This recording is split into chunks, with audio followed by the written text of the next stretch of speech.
relax, kita usahakan. Kemudian tandanya ialah mengalami sakit yang berpanjangan pada salah satu anggota, bisa je hilang tempat tu, bisa saja tak hilang. Kedua, sering diserang sawan. Sawan tahu macam epilepsi. Kalau epilepsi istilah kita gila babi, babi juga masa tenaik air liur keluar. Alhamdulillah sawan syukur aja kita dapat rawat sawan, banyak kes yang alhamdulillah. Ada kes satu budak 10 tahun, dia tengah ngaji, dia sakit kepala, dia sawan. Dia pergi pakar, dia ambil air tuan belakang. Lepas ambil tuan belakang, dia balik sawan lagi. Dia pergi tempat saya gunakan kaedah kita, gunakan herba, gunakan bacaan Quran, bacaan air. Sampai hari ini dah masuk setengah tahun, budak tu dah pernah kena sawan lagi. Obat tu totally kita berikan. Ada yang kena sawan dah 3 tahun, dah 5 tahun, alhamdulillah dapat kita berhentikan ubat. Itu dia. Jadi maknanya ada harapan boleh kita bantu, insya-Allah. Mengalami lumpuh pada salah satu dari semua anggota badan atau semua badan, lumpuh sebelah. Biasa orang stroke sebelah kiri, sebab kolesterol telah menutupi saluran darah. Jadi saluran darah kalau tertutup, dia akan berlaku rasa selalu sakit pening kepala.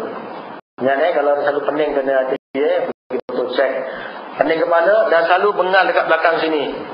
Dekat belakang bengal je. Ataupun dekat tengkuk tegang, sini rasa tegang. Kalau tegang sekali-sekali jangan diurut ke atas. Kalau kita nak urut, kita tak tahu kenapa kan, urut ke bawah. Jangan banyak sekadarnya, taruh minyak agak lembut sikit, tarik-tarik ke bawah gini. Jangan ke atas. Kemudian dia akan tegang di bahu. Tegang di bahu. Debar. Sikit teranjak berdebar, sikit teranjak berdebar. Orang solat pun dia berdebar. Naik motor orang pun berdebar. Itu mana saya sumbat, darah jalan tak lancar. Dan paling banyak kena kebas sebelah kiri. Buat kerja sikit, tangan dah mula kebas, kaki mula kebas sebelah kiri. Cepat marah. Tidur terganggu-ganggu, terjaga-jaga. Itu mana saluran darah dah sempit. Kes yang macam ini biasanya, dia pergi doktor cek, doktor kata tak ada apa-apa. Kebiasaan gitu. Sebab doktor ambil darah awak.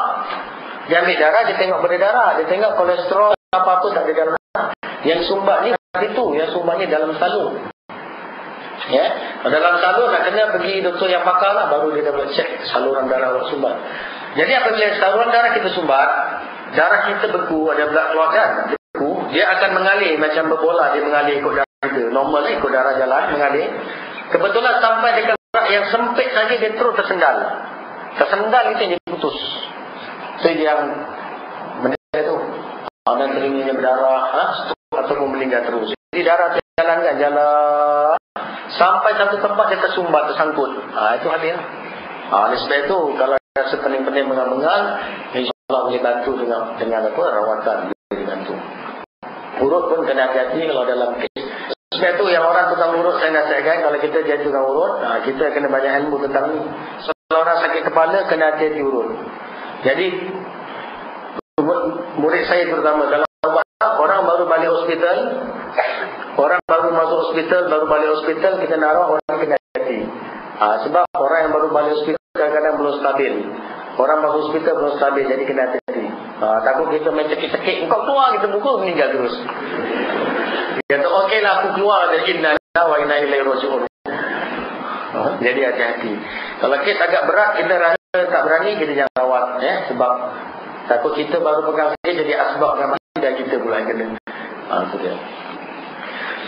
Kemudian mengalami lumpuh, kemudian melumpuhkan semangat dalam melakukan sembarang aktiviti. Itu dia. Semangat tak ada, nak pergi kerja je sakit badan, sakit pinggang dan sebagainya. Baik. Ini proses dia. Ini kan tak habis ni baca ni. Kalau tak habis ni kan, baca je lah. Proses penderitaan adalah melalui cara. Ini dia. Satu, jin menyekat program yang telah ditetapkan oleh akal. Mana yang Allah telah susun. Akal kita Allah susun, jin kacau. Dari terus disalurkan ke anggota badan dan menyebabkan sebagai anggota tidak berfungsi. Kita, otak kita boleh mengarah kan. Kalau kaki luka saja dia pergi sampai ke otak, otak akan keluarkan cecair kan. Keluarkan cecair, dia terus darah tak mengalir lagi. Jadi otak bagi arahan, keluar cecair, cecair putih. Cecair putih itu akan sekatkan darah kita dari mengalir. Jadi ini duduk kat mana? Kat otak dia. Dia duduk kat otak dia, dia sekat dia punya apa, urat-urat pergi ke arah tertentu. Dia sekat pergi arah kelamin dia. Kalau lelaki terus tak boleh lagi dah. Kata ustaz saya dulu, kulibat alifu wawan. Masa sekolah, alif jadi waw. Seorang budak perempuan tanya, ustaz alif jadi waw tu apa? Murid perempuan tanya. Dia kata mula-mula gini, sekarang gini. Alif jadi waw habis. Jadi dia urat benda tu setengah mati, tak akan gerak. Pasal dia bukan sakit kat situ. Dia tukang ubat pergi buruk, tenyir, tarik, vacuum, sedut, jentik, hidup. Jadi rupanya dia sakit dekat sini. Jadi macam mana dia nak rawat, dia kena rawat, keluarkan benda yang duduk dekat sini. Dia keluarkan benda tu, dia keluar saja, kontrol tadi mula bekerja balik. Itu sebenarnya, tapi banyak orang keliru. Ada juga yang boleh turut. Alhamdulillah banyak yang boleh. Ada yang tak boleh turut, dia kena rawat dari otak dia. Kacau habis mati. Kemudian ini bukan lelaki saja sebenarnya, perempuan pun juga. Jin sekali-kali tidak ini subhanallah, yang type ni yang silap banyak. Nombor B tu ada silap.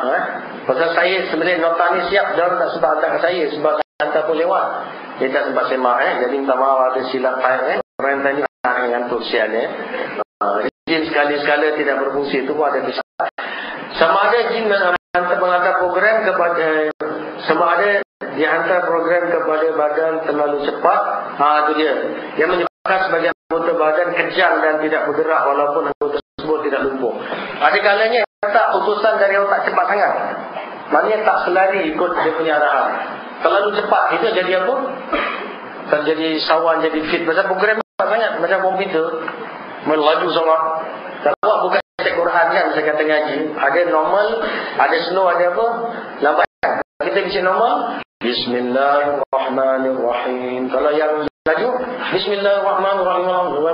Bismillahirrahmanirrahim. Kan ada kaset.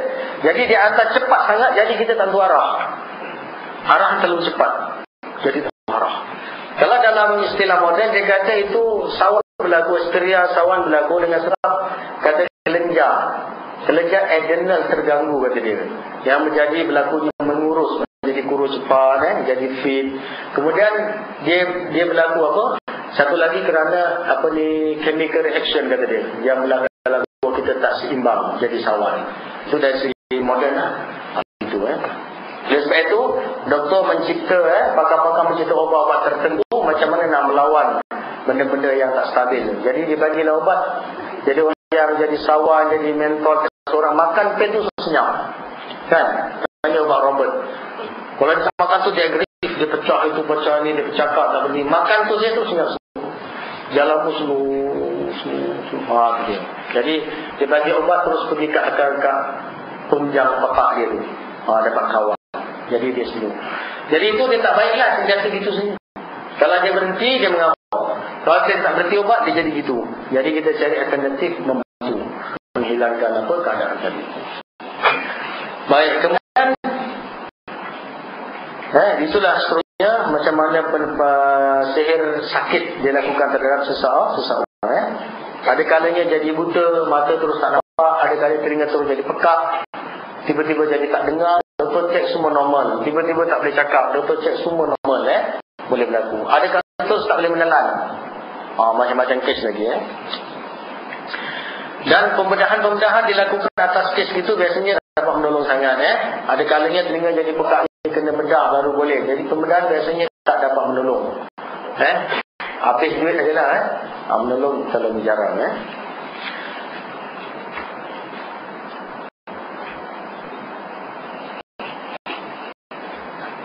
Okey. Ini minta maaf lah kalau ada silap. Kita terus kepada rawatan sihir penderitaan. Baik, rawatan saya tak bahas di sini sebab rawatan ini perlu kepada kuliah khas. Sengaja saya tulis supaya saudara-saudara boleh baca kat rumah kan. Kalau kata saya kenal penderitaan, saya nak cuba rawat sendiri kan. Dia punya apa? Dia punya arahan itu. Kalau saya tak boleh nak buat macam mana, tanyalah ahli perubatan. Bagi kepada sel pendarahan. Sel pendarahan ni senang saja, iaitu